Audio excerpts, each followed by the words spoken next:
Dua tersangka yang tertangkap unit narkoba Polres Oku Selatan, Sumatera Selatan ini, masing-masing DA 44 tahun dan DF 21 tahun. Mereka dikenal sebagai petani jagung, warga desa Tanjung Beringin, Kecamatan Buana Pemaca. Tersangka tertangkap di Pondok Kebun, yang berada di perbukitan tak jauh dari desa tersangka.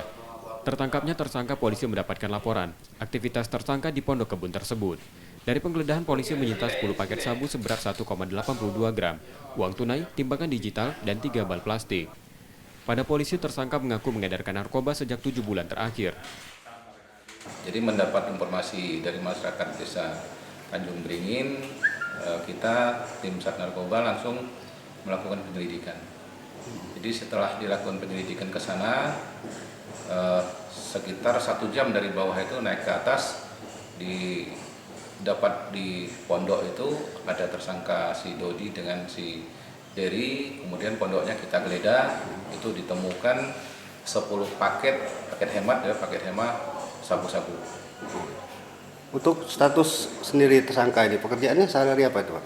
Untuk pekerjaan tersangka ini petani. Petani. Ya. Untuk pasal yang dikenakan? Untuk pasal yang kita kenakan pasal 114.